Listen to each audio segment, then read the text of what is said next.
Pada hari ini kita akan membahas tema terkait dengan taswiyatus sufuf, meluruskan saf ketika sholat berjamaah.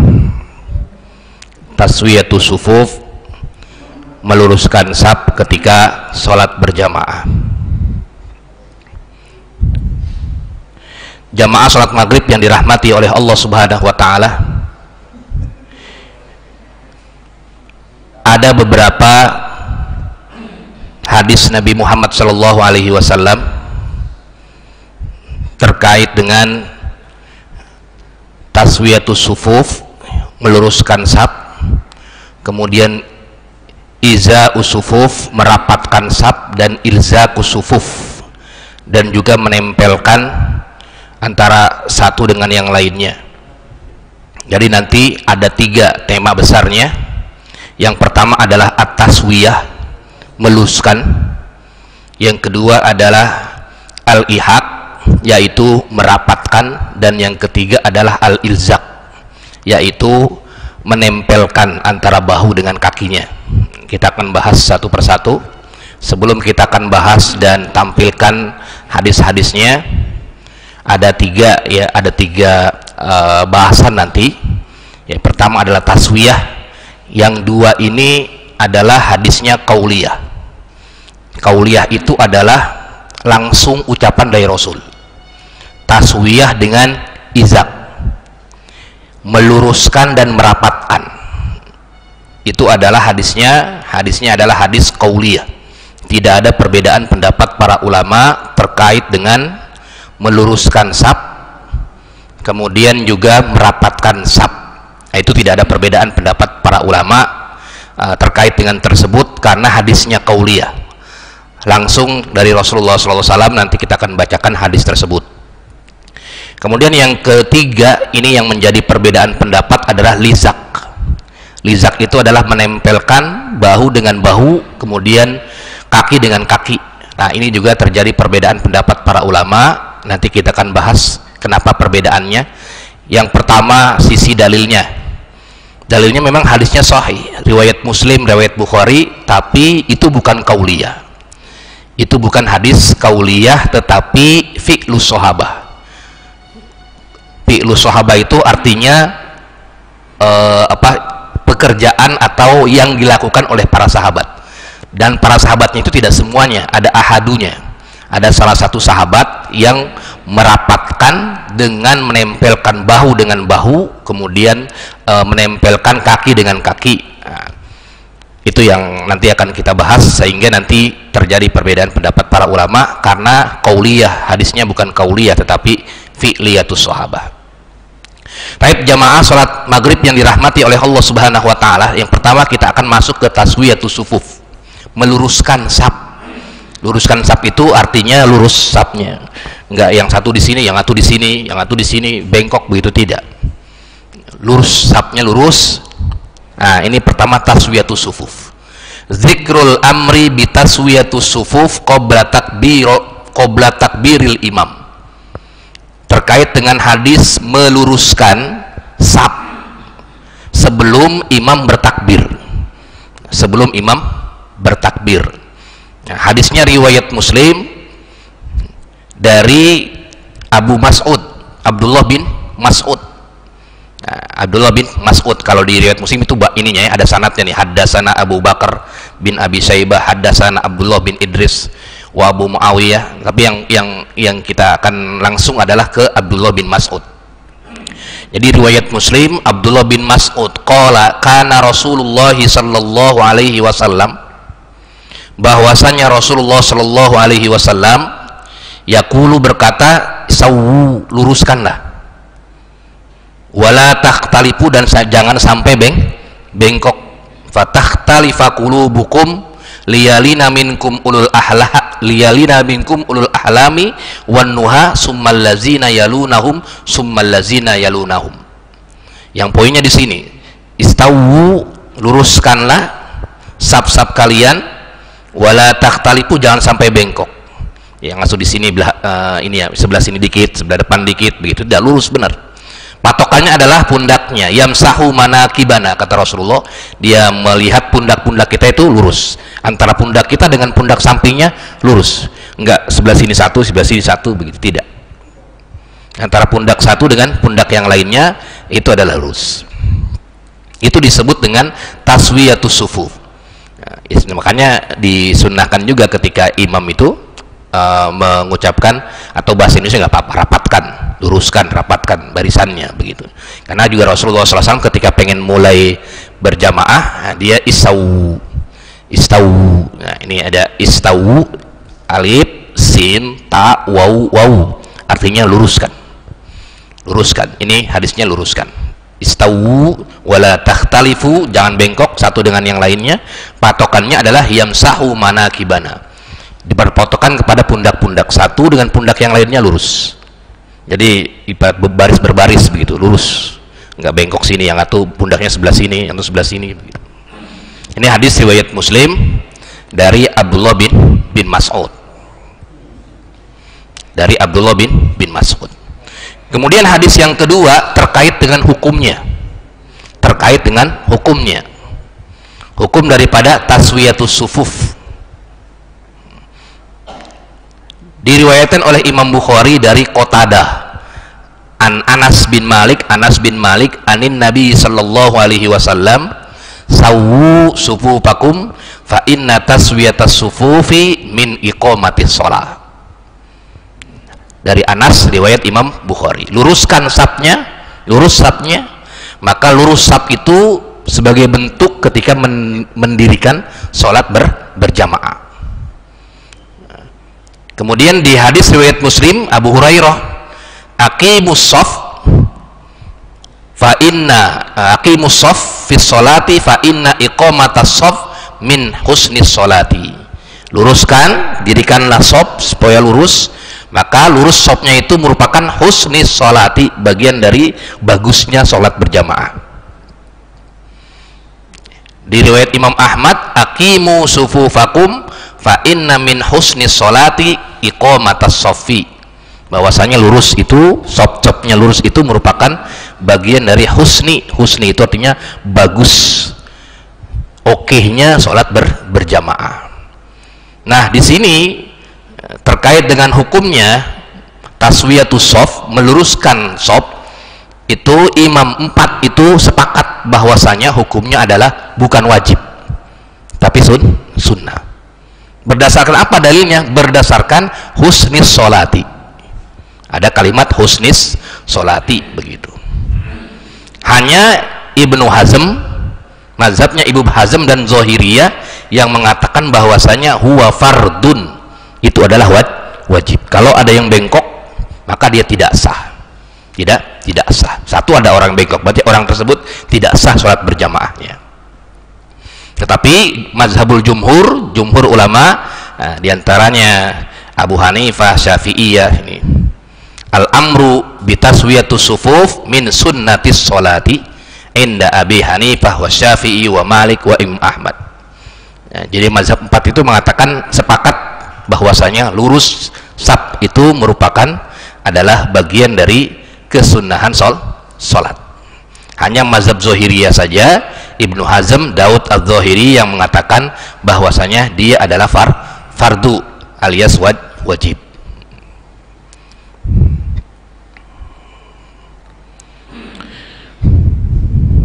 Kemudian yang selanjutnya adalah zikrul amri bi'timami sufufil ula iktidaan bi fi'lil malaikah inda rabbihim.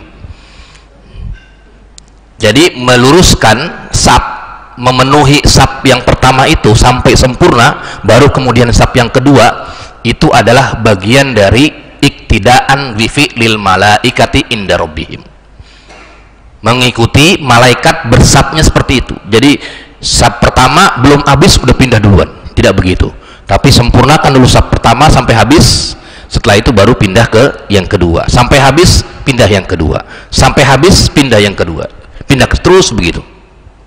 Mana dalilnya? Riwayat Muslim, riwayat Imam Muslim dari Jabir bin Samroh, qala kharaja alaina Rasulullah sallallahu alaihi wasallam faqala mali arakum rafi'i aidikum ka'annaha aznabu khailin sumus uskunu fi sholati. Ketika Rasulullah sallallahu alaihi wasallam hendak melaksanakan sholat berjamaah, dia cek dulu kan, cek dulu kira-kira lurus nggak nih sapnya, sudah terisi belum sapnya. Kemudian kata Rasulullah SAW, mali arakum rafi'i aidikum, saya melihat kalian itu ada buntut. Aznab itu buntut kuda. Jadi ibaratnya itu buntut kuda itu ada satu orang dua orang di sini, tapi sebenarnya sebelah sana masih kosong. Jadi udah langsung di sini aja, nggak penuhin yang sebelah sana. Nah, kemudian kata Rasulullah SAW, ala tasufuna kama tasuful malaikah inda rabbiha. Bukankah kamu tahu bahwasanya kita itu harus mengikuti sapnya seperti sap malaikat? Yutimmuna sufufal uwal wa yatarasuna fis shaf. Disempurnakan dulu sapnya yang pertama sampai sempurna, kemudian baru lanjut kepada saf berikutnya. Hadis riwayat Imam Muslim. Jadi sebelum penuh, nah, dia ke belakang, baru ke belakang. Jadi udah penuh baru ke belakang. Hadis Jabir bin Samurah terkait dengan aturannya ya. Setelah sop yang pertama ini sempurna semua, baru kemudian dipindah ke belakangnya.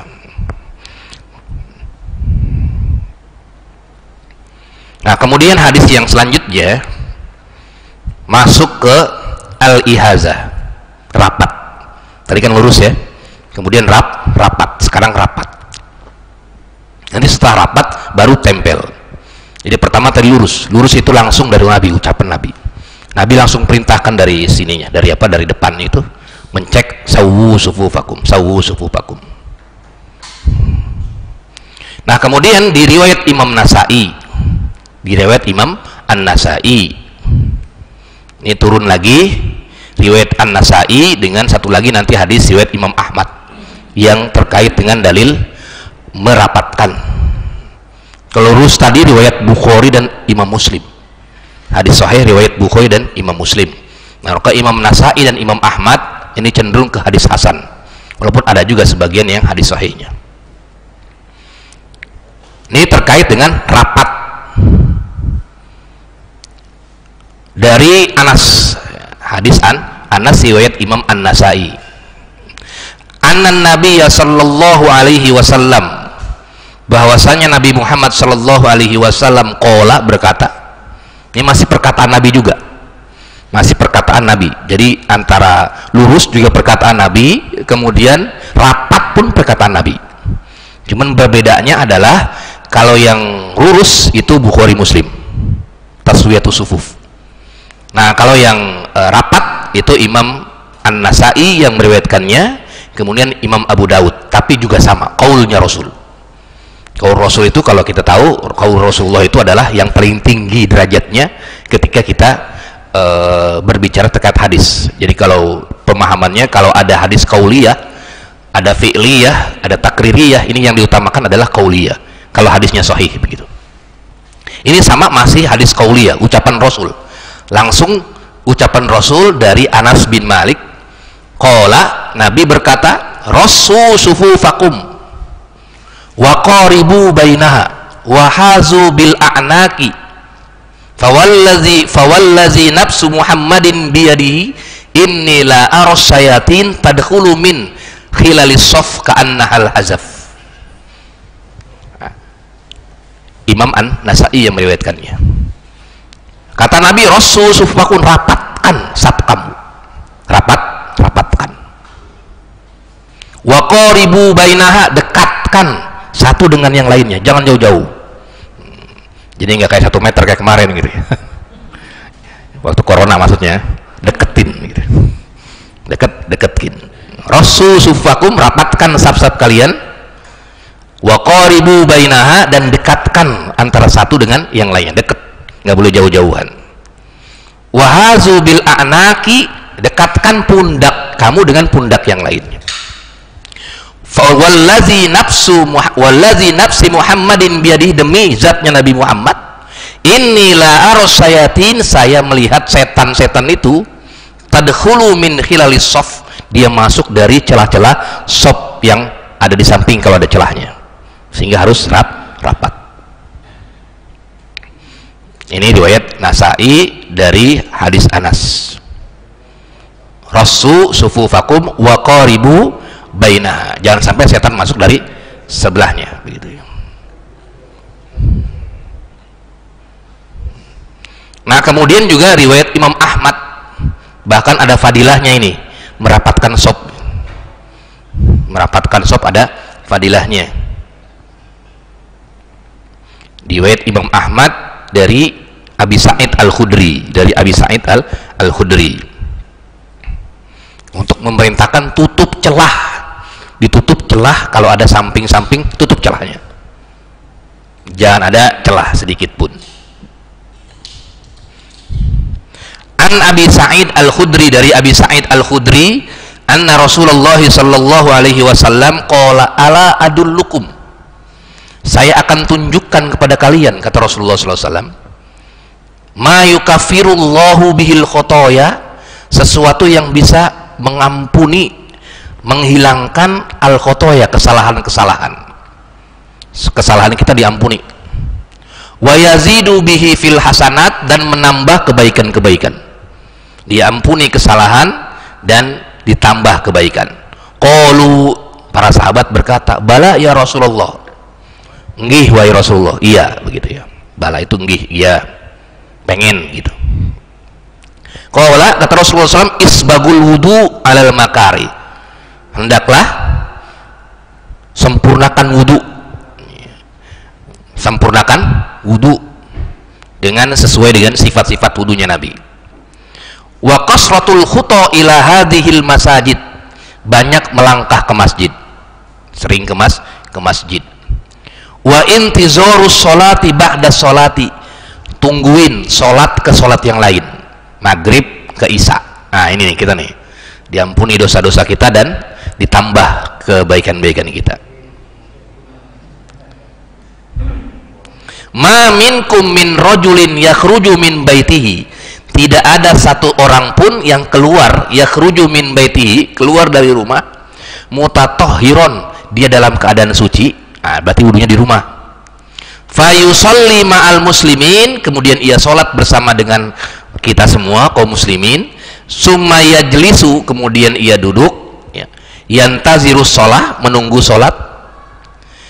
Innal malaikah, malaikat akan berkata, Allahumma gfir lahu, kata malaikat, ya Allah ampunilah dosanya.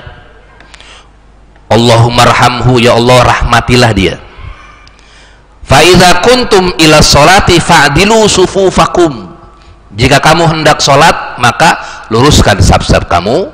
Wa aqimu, tegakkanlah sholat. Wasaddul furaj, dan tutuplah celah-celah yang ada di saf tersebut. Tutuplah celah-celah yang ada di saf tersebut. Ini hadisnya panjang ya. Fa inna khairas sufufir rijal al muqaddam, yang terbaik saf adalah saf yang pertama, dan yang wasarruha al muakhkhar, yang terburuk saf adalah saf yang terakhir. Wa khairu sufufin nisa, kalau yang wanita yang terbaik adalah yang terakhir, sedangkan yang terburuk adalah yang depan. Nah, ini hadisnya seperti itu bunyinya. Nah, ini kesimpulannya, hadis ini masih menguatkan terkait dengan rapat, jangan ada celah antara satu dengan yang lainnya. Dan hadisnya qauliyah juga, ucapan Rasulullah SAW, riwayat Imam Ahmad, dan tadi juga adalah riwayat Imam An-Nasa'i.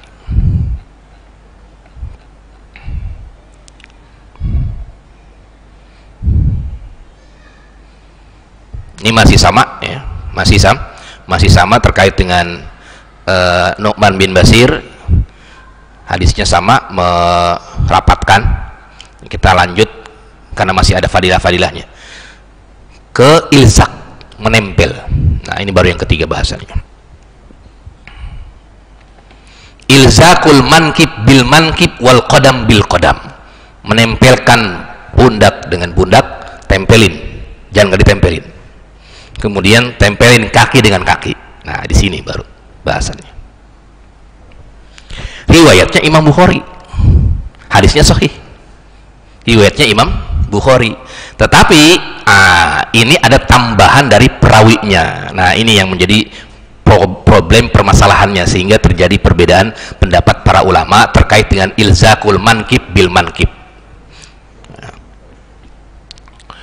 Nah, riwayat Imam Bukhari dari Anas bin Malik, anin Nabi sallallahu alaihi wasallam qala, ia berkata, Nabi berkata nih, Nabi dulu berkata, aqimu sufufakum fa inna arakum min wara'i zarius, sabnya, luruskan sabnya, itu ucapan Nabi, lurus sabnya.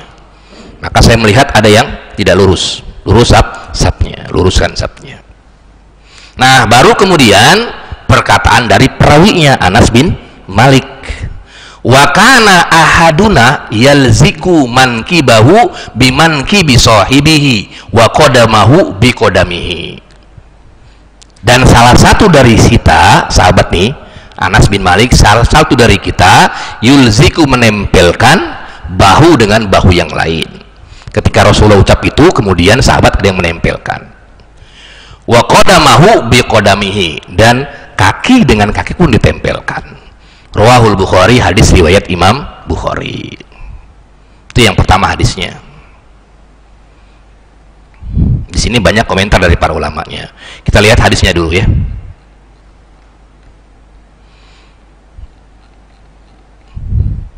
Yang satu lagi Abi Musa al-As'ari, tadi Anas bin Malik, kemudian Abi Musa al-As'ari, Abu Musa al-As'ari, terkait dengan menempelkan bahu dengan bahu, kemudian kaki dengan kaki. Ada dua, yang satu riwayat Imam Bukhari dan satu riwayat Imam Muslim.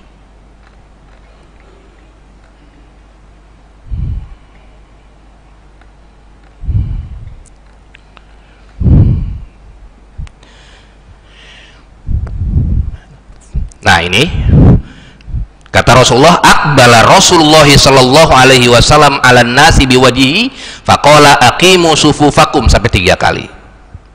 Wallahi la tuqimunna sufufakum aw la yukhalifannallahu baina qulubikum. Banyak orang yang pada bengkok-bengkok kalau misalnya nggak lurus, sini depan satu depan satu.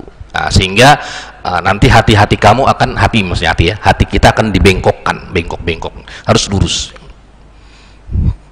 Nah, kemudian qala, kata perawinya, fara'aitu rajula yulziku mankibahu bimankibi sahibihi. Saya melihat salah satu sahabat menempelkan pundak dengan pundaknya ditempelkan, dan rukbataihi bi rukbati sahibihi wa ka'bahu bi ka'bahi. Kakinya pun ditempelkan. Kakinya pun ditempelkan. Nah, dari sini, nah kemudian yang menjadi poinnya, permasalahannya apakah jelaskan Rasulullah SAW jelas nggak menempelkan, karena Rasulullah imam, kan nggak ada dua di sini, ya kan? Rasulullah imam, itu yang pertama, Rasulullah imam, jadi nggak ada nempel-nempelin, nggak ada. Nah, kemudian yang kedua adalah fi'lus sahabah, ini yang dijadikan hujjah oleh kalangan Hanabilah dan Malikiyah. Hanabilah dan Malikiyah dan sebagian Abu Hanifah yang mengatakan bahwasanya menempelkan itu antara pundak dengan pundak, kemudian kaki dengan kaki adalah min sunnati Rasulillah sallallahu alaihi wasallam. Kenapa? Karena masuk ke hadis takriri. Apa hadis takriri? Hadis takriri itu, kalau yang pertama hadis qauli, ucapan Rasul. Kemudian yang kedua hadis fi'li, pekerjaan Rasul, perbuatan Rasul. Tapi Rasul tidak berbuat, karena Rasul imam posisinya. Nah, yang ketiga adalah hadis takriri. Hadis takriri juga bisa dijadikan dalil. Apa hadis takriri? Hadis takriri adalah ada perbuatan sahabat tapi tidak diiyakan dan tidak dienggakkan. Misalnya sahabat berbuat sesuatu, kemudian Rasulullah melihat, kemudian Rasulullah tidak bilang salah atau tidak bilang benar, itu disebut dengan hadis takriri. Nah, itu yang poinnya, hadis takriri. Dan hadis takriri itu termasuk bagian dari hujjah, bagian dari hujjah juga. Banyak juga hadis takriri yang dijadikan dasar, dasar. Artinya sahabat mengerjakan, termasuk azan. Azan kan bukan dari Rasul, artinya mimpi daripada Bilal bin Rabah. Bilal, sahabat Bilal, bagaimana nih cara azan ini? Kemudian Bilal bermimpi, Allahu Akbar, Allah, diajarkan begitu dalam mimpinya. Kemudian melaporkan kepada Rasulullah SAW. Iya, itu jadikan apa? Dijadikan siar kita untuk siar yang lain. Kan kalau yang lain kan pakai trompet, kemudian ada pakai lonceng. Kan ada yang bertanya, gimana ya Rasulullah ibadahnya kalau Yahudi begini, kalau Nasoro begini? Rasulullah diam saja karena belum turun wahyu. Nah, kemudian keesokan harinya Bilal bin Rabah bermimpi seperti itu. Allahu Akbar, azannya seperti itu. Nah, kemudian laporlah kepada Rasulullah, kemudian gunakanlah itu sebagai siarnya, pemanggil daripada sholat untuk kaum muslimin. Sholat untuk kaum muslimin. Nah, itu yang terjadi di kalangan para ulama. Tapi sekali lagi semua sepakat bahwasanya itu adalah sunnah. Mau meluruskan, mau merapatkan, kemudian mau menempelkan, itu juga sunnah. Yang mengatakan wajib adalah Ibnu Hazm dan juga Zahiriyah. Ibnu Hazm dan Zahiriyah. Dan kalau ditanya sunnah, ya sunnah harus dikerjakan. Buktinya kita habis amin baca surat gak? Baca surat. Sunnah tidak? Sunnah.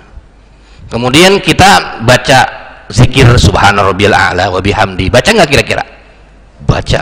Sunnah tidak? Sunnah juga, dan sunnah pun harus dikerjakan untuk mendapatkan keutamaan atau fadilah, keutamaan agung daripada sholat itu sendiri. Karena sholat itu kan banyak sekali rahmat dan keutamaan-keutamaannya di dalam sholat tersebut. Sebelum kita lanjut ke fadilah-fadilah terkait dengan sab, ini ada banyak fadilah-fadilah, ada 15 hadis ya. Ada diskusi, tafadhol. Ini diantaranya di sini salah satunya adalah innallaha azza wa jal wal malaikatahu yusalluna 'alal ladzina yasiluna shaf. Allah dan malaikat itu bersolawat kepada orang yang selalu merapatkan dan meluruskan saf. Luar biasa ini. Jadi kalau renggang-renggang itu nggak dapat yusalluna. Ini hadis riwayat Imam Ahmad dari Aisyah. Tafadhol, silakan ya. Ya, Pak Haji.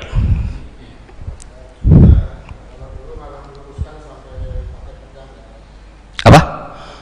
Iya, iya.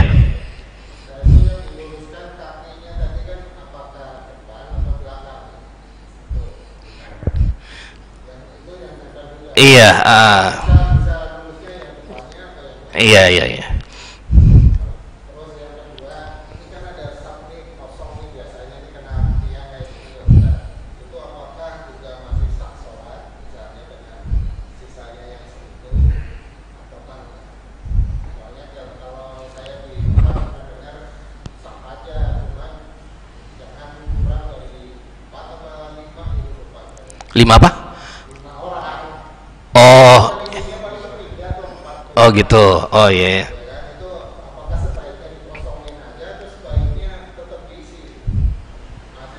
Iya. Yeah.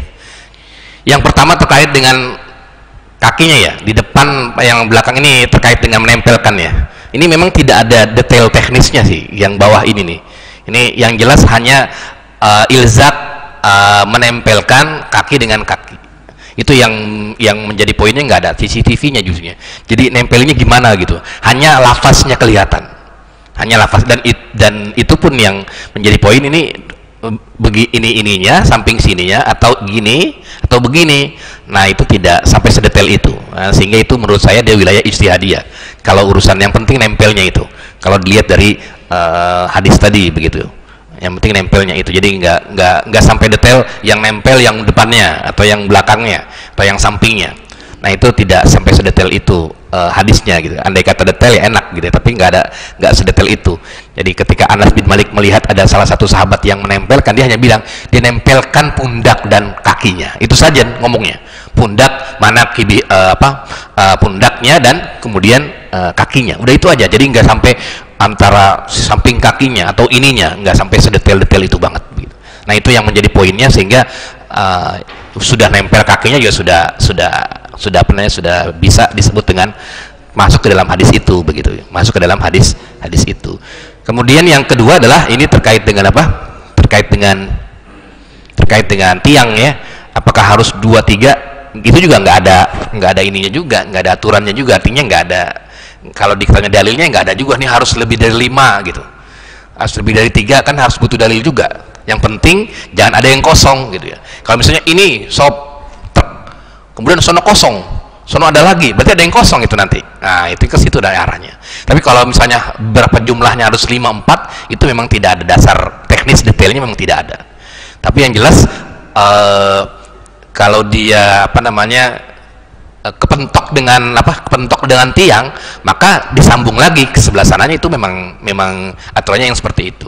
Tapi nggak ada yang ya kalau di fikih-fikih yang lebih detail-detail lagi memang itu ijtihad semua. Jadi tinggalkan yang begini-begini, artinya dia berarti walaupun dia jaraknya jauh begitu, tapi dia yang ini jadikan ini 1, kemudian 2, kemudian yang ini enggak nih, kemudian sambung lagi begitu. Tapi itu ijtihad semua. Nanti soalnya kalau terlalu jauh jarak itu kan nanti nggak ada sitarnya, karena bagaimanapun juga sitar sutroh ya, sutroh antara sab pertama dan ketiga adalah depannya. Ini sab kedua, mana sutrohnya? Depannya dia. Sab ketiga, mana sutrohnya? Depannya dia. Kalau nggak ada, pakai itu kan gitu, pakai sutroh itu, atau pakai tas kita, atau pakai, kalau dulu zaman Rasul ada yang pakai tombak, ada yang pakai kudanya ditaruh di depan begitu, sutrohnya itu.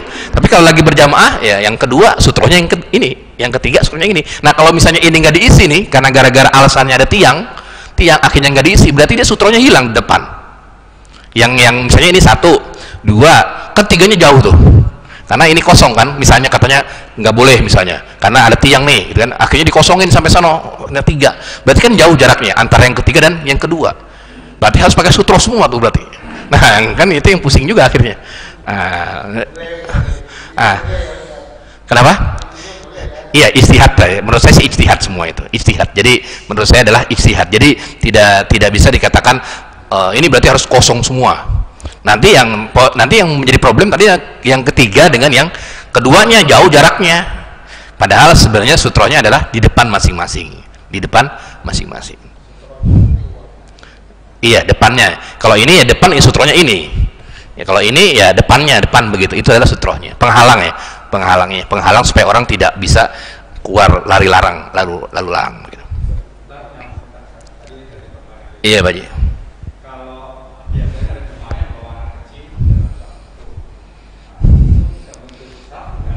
Oh iya kalau dia lewat dia jalan gitu ya.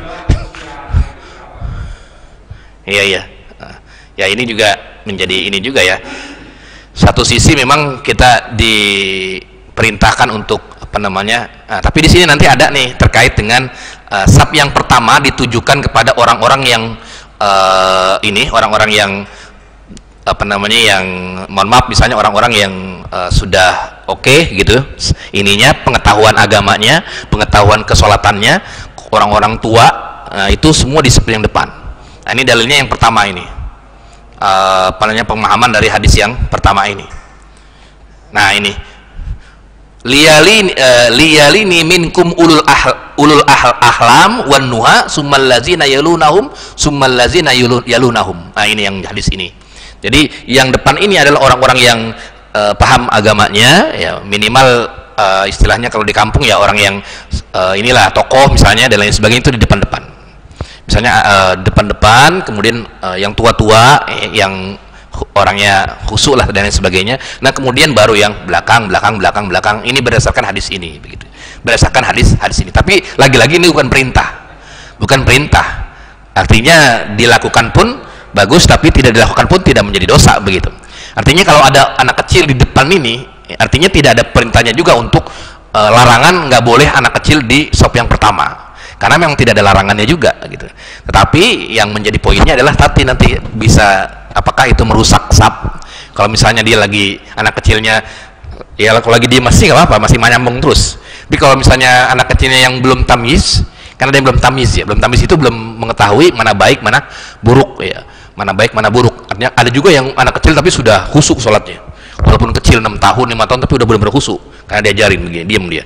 Tapi ada juga yang baru Allahu Akbar anak kecil udah lewat lagi, akhirnya kosong dia di sini kan. Nah kosong akhirnya nanti celah juga kena saf juga, kena saf juga.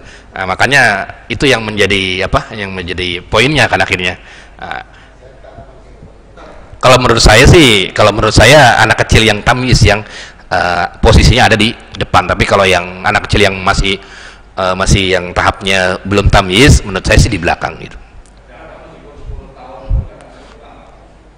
Oh iya, ada juga ya.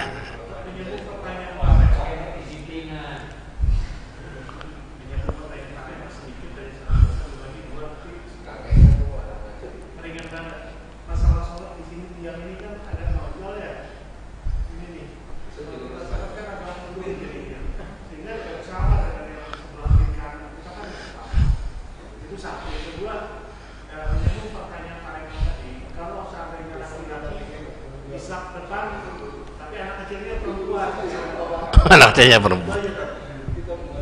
Iya. Yang pertama yang nonjol ya, nonjol berarti kan pasti sapnya rada nggak lurus, kedorong ke belakang dikit gitu ya, kedorong ke belakang dikit ya. Ya mau gimana lagi begitu ya? Nggak mau gimana lagi? Semaksimal mungkin sebenarnya ya lurus semaksimal mungkin ya. Tapi kalau itu mau bagaimana lagi ya? Bisa nggak kira-kira kalau dilurus, kalau bisa lurusnya ya bisa.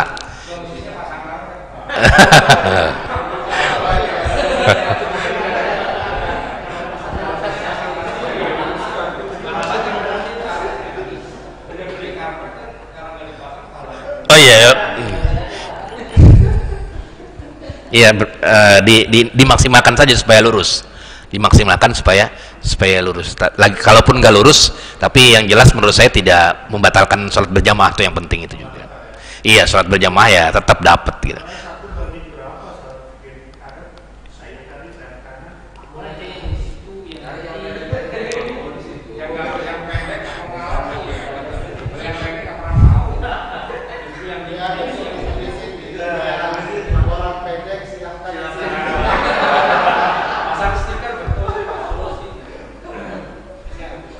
Yang kedua itu yang yang ada jamaahnya cewek ya, satu anak kecil tapi cewek di sampingnya begitu ya. Memang ya tidak terjadi juga di zaman Rasul seperti itu, tidak terjadi juga karena nggak ada berita juga. Artinya yang ada berita adalah ya Rasulullah ketika sholat bersama cucu-cucunya, setahu saya sholatnya dia sendirian, sholat sunnah maksudnya begitu ya, bukan sholat berjamaah. Tapi pernah sih berjamaah, tapi Rasulullah posisinya dia imam, jadi nggak mengganggu samping-sampingnya. Kalaupun ada hadis terkait dengan cucunya Nabi yang grendotan itu, Hasan Hussein, tapi posisinya Rasulullah imam, jadi nggak ngaruh dengan samping-sampingnya. Jadi kalau yang terjadi sekarang ini ada laki-laki atau perempuan yang kecil, kemudian dia lewat gitu kan, akhirnya menyebabkan sopnya terputus, atau perempuan jadi laki-laki perempuan gitu. Itu memang tidak terjadi di zaman Rasulullah SAW.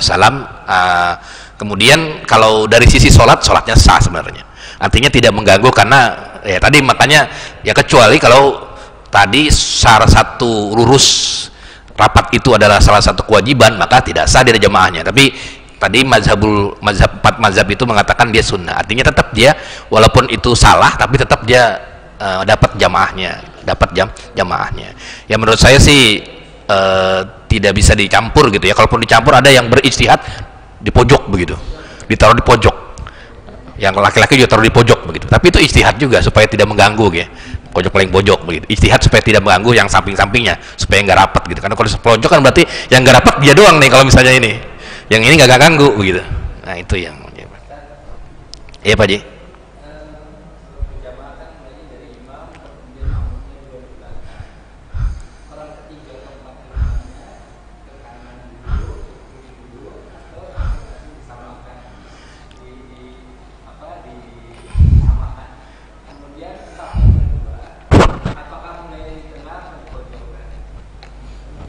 Iya, iya. Nah, ini nanti di depannya ada ya, terkait dengan apa namanya, aturan-aturan perjamahan gitu ya. Ke depan, di depan, di selanjutnya di sini nih. Nih bahasanya, iza kana ma'al imam rojulan. Apabila ada imam kemudian 2 orang, kemudian ada lagi yang baru datang ke sini, ke sini, semua ada, sudah ada semua. Nanti apa namanya, ada jawabannya di sini. Ada hadis-hadisnya juga lengkap. Insyaallah di pertemuan yang akan datang, mudah-mudahan ya Pak Haji ya. Biar ada hadisnya gitu maksudnya. Ini ada hadisnya sih. Ini ada kalau satu orang sendiri sah atau tidak gitu ya. Misalnya dia sendirian sah atau tidak. Ini ada juga ininya apa namanya, hujahnya. Kemudian bagaimana kalau imam ada imam, ada laki-laki, perempuan, terus anak kecil campur-campur, bagaimana? Di sini juga dibahas juga nanti juga dengan dalil-dalilnya. Artinya ada hadis juga yang sampai kepada kita juga itu. Insyaallah ya. Ya, insyaallah sudah Isa ya. Baik, mudah-mudahan bermanfaat ya.